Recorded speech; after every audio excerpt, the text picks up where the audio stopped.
अस्सलाम वालेकुम स्टूडेंट। उम्मीद है आप सब ठीक होंगे। आज हम आप लोगों का थर्ड सेमेस्टर जो है वो स्टार्ट करने लगे हैं। थर्ड सेमेस्टर में आप लोगों के ये जो भी सब्जेक्ट है वो मैंने आप लोगों को कोर्स स्केजुअल टाइम स्केजुअल भेजा हुआ है। उसमें आप लोगों को पता है कि आप लोगों के कौन कौन से सब्जेक्ट्स होंगे, जिसमें एक सब्जेक्ट एडल्ट हेल्थ नर्सिंग का है। ये एक बहुत बड़ा और बहुत इम्पोर्टेंट सब्जेक्ट है इस सेमेस्टर का। ये टोटल जो है वो 8 क्रेडिट आवर का सब्जेक्ट है। ठीक है, 8 क्रेडिट आवर का सब्जेक्ट है, जिसमें 3 क्रेडिट आवर जो है वो थ्योरी के होंगे, 2 क्रेडिट आवर आप लोगों के क्लिनिकल्स होंगे और एक जो है वो आप क्रेडिट आवर आप लोगों का स्किल लैब का होगा। ठीक है, इस सब्जेक्ट में हमने क्या क्या पढ़ना है वो भी आगे हम देख लेते हैं इसमें। ठीक है, ये सारा आप लोगों का कोर्स आउटलाइन है, कोर्स स्केजुअल है इसका। ठीक है, इसका इवैल्यूएशन क्राइटेरिया कुछ इस तरह से होगा। इवैल्यूएशन क्राइटेरिया मींस कि आप लोगों के जो 100 मार्क्स है वो किस तरह से डिवाइड होंगे।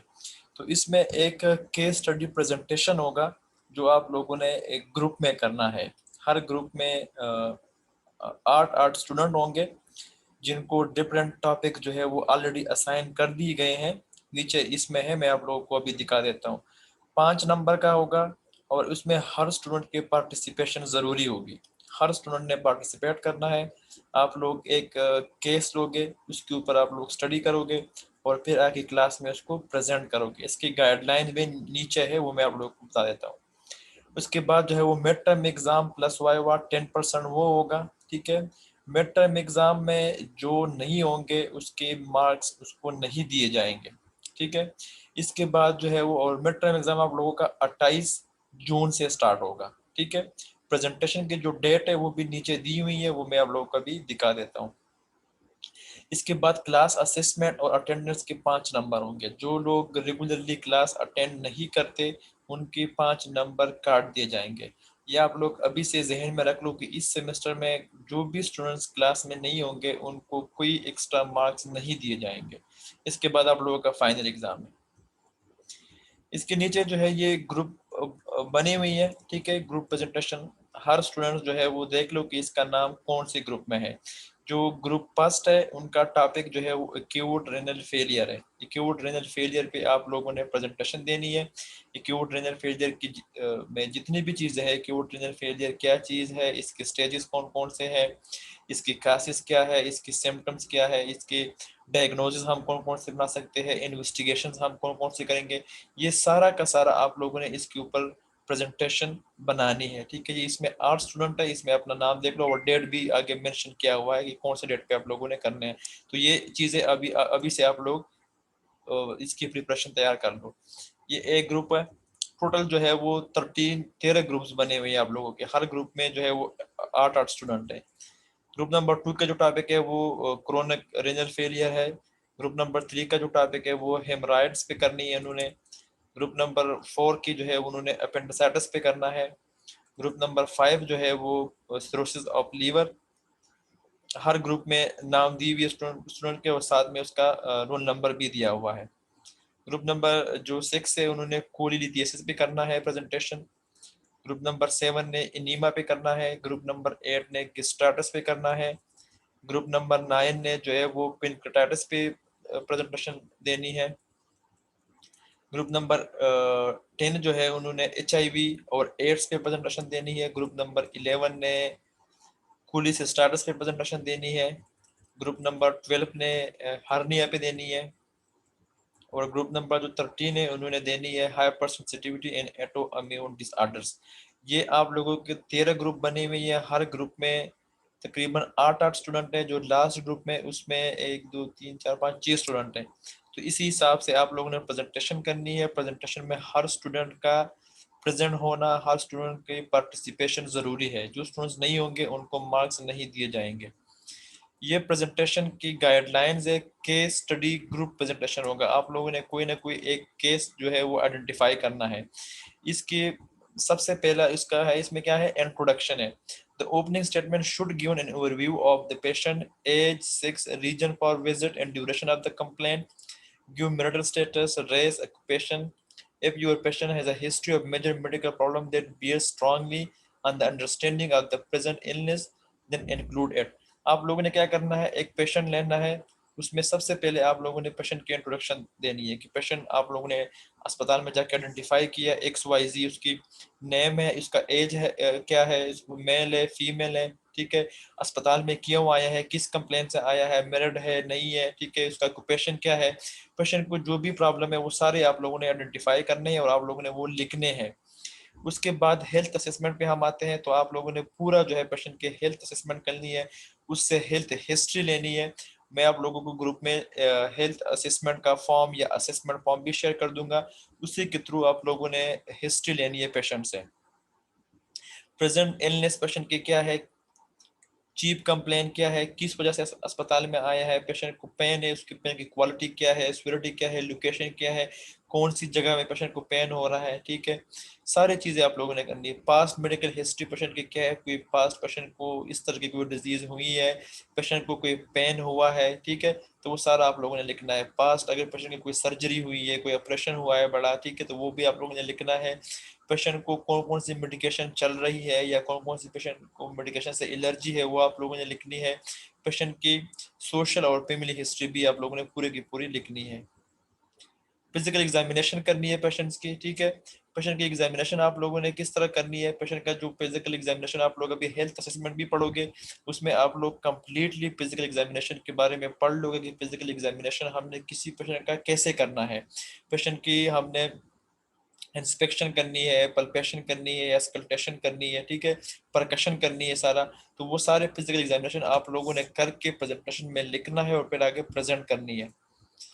फिर आप लोगों ने जो भी पेशेंट को प्रॉब्लम होगा, जो भी आप लोगों को डिजीज जो है वो असाइन हुआ है, जैसे किसी ग्रुप को एनीमिया असाइन हुआ है तो उसने उन्होंने एनीमिया पे कम से कम एटलीस्ट 4 डायग्नोसिस लिखने हैं। किसी ग्रुप को अगर एक्यूट रीनल फेलियर असाइन हुआ है प्रेजेंटेशन के लिए, तो उन्होंने उस पर डायग्नोसिस बनाने हैं। जिस ग्रुप का जो भी डिजीज होगा उसी डिजीज पे वो कम से कम एटलीस्ट 4 डायग्नोसिस बनाएंगे और वहां पे प्रेजेंट करेंगे प्रेजेंटेशन के दौरान। उसके बाद मेडिकल डायग्नोसिस पेशेंट की कौन कौन सी है, आपने पेशेंट की फाइल देखी है, वहाँ पे पेशेंट को कौन सी बीमारी है, उसकी एटियोलॉजी क्या है, इसकी कासिस क्या है, ठीक है, पैथोफिजियोलॉजी उस डिजीज की क्या है, इसकी कॉम्प्लिकेशंस क्या है, कौन कौन से टेस्ट उस डिजीज के लिए उसकी हुई है पेशेंट्स को, ठीक है, मेडिकल ट्रीटमेंट वो कौन कौन सी पेशेंट्स को चल रही है, सारा आप लोगों ने लिखना है। इसके बाद जो है वो सबसे जो इम्पोर्टेंट पेज है वो नर्सिंग मैनेजमेंट है।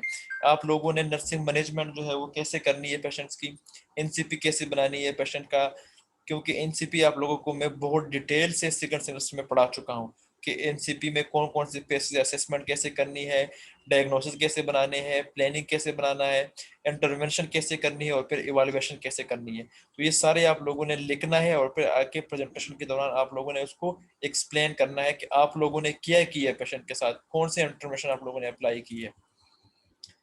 उसके बाद कंसेप्चुअल मैपिंग है सबसे लास्ट में, ठीक है, आप लोगों ने एक कंसेप्चुअल मैप बनाना है डिजीज के, कि डिजीज क्या था, साइंस सिम्टम्स क्या थे, कासेस क्या थे उसके, तो सारा कंसेप्चुअल मैप आप लोगों ने पूरा का पूरा बनाना है उसका। जो भी आप लोग जो है इंटरवेंशन करोगे उसका रेशनल जरूरी है, कि आपने फॉर एग्जांपल अगर पेशेंट को पेन हो रहा है तो आपने पेशेंट्स को जो है वो इंजेक्शन दी है, पैरासीटामोल दी है, टेबलेट्स दी है, उसको कंपार्टेबल पोजीशन दी है, तो क्यों दी है, उसकी जरूरत क्या थी, उसके रीजन क्या है, तो आप लोगों ने वो रेशनल साथ में जरूर देना है। Demonstration and discussion of the nursing procedure that has been perform और implemented to the patient, patient के ऊपर आपने जो भी काम किया है वो सारा का सारा आप लोगों ने उसमें लिखना है। Note, select one procedure and explain or discuss the step in chronological sequence with the rational। आप लोगों ने जो भी पेशेंट के ऊपर प्रोसीजर की है, किसी पेशेंट को आप लोगों ने आईवी पास की है, किसी पेशेंट को आप लोगों ने मेडिसिन दी है, ठीक है, तो स्टेप वाइज आप लोगों ने वो लिखना है। और सबसे लास्ट में फिर क्वेश्चन और आंसर होंगे, ठीक है, मैं आप लोगों से फिर क्वेश्चंस पूछूंगा प्रेजेंटेशन में कि आप लोगों ने ये काम किया, कैसे किया और क्यों किया, ठीक है। इसके ये जो नीचे है ये इवैल्यूएशन प्रोपामा है। जिन स्टूडेंट्स का जो भी जब जिस दिन भी प्रेजेंटेशन होगा तो साथ में आप लोगों ने प्रेजेंटेशन के हार्ड कॉपी लेके आनी है, ठीक है, वो मुझे सबमिट करवाना है। और साथ में ये जो इवैल्यूएशन फॉर्म है, इवैल्यूएशन पर स्टूडेंट प्रेजेंटेशन, इसकी भी आप लोगों ने, अगर आप लोग 8 स्टूडेंट हो तो 8 आप लोगों के पास से इवैल्यूएशन प्रोपामा होने चाहिए, क्योंकि हर स्टूडेंट्स की इवैल्यूएशन दूसरे स्टूडेंट से डिफरेंट होगी। तो ये जो प्रोपामा है, ये जो मैं अभी अभी को हाईलाइट करने लगा हूँ, ये वाला, इस प्रोपामा के आप लोगों ने भी फोटोकॉपीज निकालनी है, 8 फोटोकॉपीज। मतलब आप एक ग्रुप में 8 लोग हो तो आपके पास ये 8 इवैल्यूएशन प्रोपामे होने चाहिए, जिसके बेस पे हम आप लोगों को इवैल्यूएट कर सकेंगे और आपको नंबर दे सकेंगे। ठीक है, ये इवैल्यूएशन प्रोपामा है, इसके फोटोकॉपीज भी साथ लेके आनी है जब भी आप लोगों का प्रेजेंटेशन होगा। इसके बाद आप लोगों के क्लिनिकल ग्रुप्स हैं, क्योंकि जिस तरह से हमने आप लोगों का टाइम स्केड्यूल बनाया है, या वीकली स्केड्यूल बनाया है क्लासेस का, तो उसमें आप लोगों के 2 दिन जो है वो क्लिनिकल है, थर्सडे और फ्राइडे को। तो आप लोग क्लिनिकल पे जाओगे 2 दिन, इसी हिसाब से आप लोगों की वार्ड्स जो है वो हमने डिस्ट्रीब्यूट किए कि कुछ मेडिकल 1 में जाएंगे, कुछ मेडिकल 2 में जाएंगे एक वीक। फिर आप लोगों की वीक रोटेट होगी, मेडिकल 2 वाले मेडिकल 1 में जाएंगे, मेडिकल 1 वाले मेडिकल 2 में जाएंगे। इस तरह से फिर जो यूरोलॉजी वार्ड है, डायलिसिस है, जितने भी वार्ड्स है, सब में आप लोगों की रोटेशन होगी वीक वाइज। यहाँ पे ये लिखा हुआ है कि वीक 1 में आप लोगों ने कहाँ जाना है, वीक 2, वीक 3, ठीक है। तो वो जब हम जाएंगे तो इसी हिसाब से फिर आप लोगों के वार्ड में लोकेशन करेंगे, डिस्ट्रीब्यूट करेंगे आप लोगों को, ठीक है। इसके बाद हम आते हैं आप लोगों के कोर्स ऑब्जेक्टिव्स पे, कि आप लोगों का जो एडल्ट हेल्थ नर्सिंग है उसमें कौन कौन से चैप्टर्स इंक्लूड है। सबसे पहले इसमें गैस्ट्रोइंटेस्टाइनल डिसऑर्डर्स है, जिसे हम कहते हैं जीआईटी या डाइजेस्टिव सिस्टम के जो डिसऑर्डर्स है, इसमें हम वो डिजीजेस सारे पढ़ेंगे, ठीक है। इसमें हमने कौन कौन से डिजीज पढ़ने हैं, disorder of mouth and oesophagus, ठीक है। उसके कौन कौन से डिसऑर्डर है, स्टोमेटाइटिस है, ओरल कैंसर है, सैलिवरी ग्लैंड है, गैस्ट्रोएसोफेजियल रिफ्लेक्स डिसऑर्डर है, हाइटल हर्निया है, ठीक है, एक्लेशिया है, डाइवर्टिकुला है, एसोफेगल कैंसर है। ये सिर्फ माउथ और एसोफेगस की डिजीज है, ये हम इसमें पढ़ेंगे। डिसऑर्डर ऑफ स्टमक पढ़ेंगे, जिसमें गेस्ट्राइटिस है, अल्सर डिजीज है, गेस्ट्रिक कार्सिनोमा है, disorder of small and large intestine, जितनी भी इसके अंदर लिखी हुई है ये सारे हमने कवर करने हैं। अल्ट्रेशन एंड हेपेटोबाइलरी सिस्टम, उसके कौन कौन से डिजीज है, पेनक्रेटाइटिस है, हेपेटिक एप्सिस है, कैंसर ऑफ लीवर है, सिरोसिस है, ये सारे हम चैप्टर नंबर 1 में सारे डिजीजेस पढ़ेंगे। इसके बाद हमारे पास चैप्टर नंबर 2 है fluid, electrolyte and acid base balance and imbalances. इसमें सारा हमने फ्लूइड और जो हमारा इलेक्ट्रोलाइट्स है बॉडी में, पोटाशियम और ये सोडियम, जितने भी इलेक्ट्रोलाइट्स है वो हम पढ़ेंगे, फ्लूइड्स के बारे में पढ़ेंगे, उसकी इलेक्ट्रोलाइट्स के इम्बैलेंस के बारे में पढ़ेंगे कि वो इम्बैलेंस कैसे होते हैं, कैसे नहीं होते, ठीक है। तो ये सारा हम उसके बारे में हम पढ़ेंगे इस चैप्टर नंबर 2 में, ठीक है। जिसमें फ्लूइड वॉल्यूम एक्सेस है, फ्लूइड वॉल्यूम डिप्रेशन है, respiratory cirrhosis, alkalosis, metabolic cirrhosis, alkalosis, ये सारे हम इस चैप्टर में पढ़ेंगे। चैप्टर नंबर 3 जो है वो जेनेट्रो यूरिनरी ट्रैक डिसऑर्डर्स, मीन्स कि जो भी हमारे पास किडनी से रिलेटेड डिसऑर्डर्स होंगे वो हम चैप्टर नंबर 3 में पढ़ेंगे, ठीक है।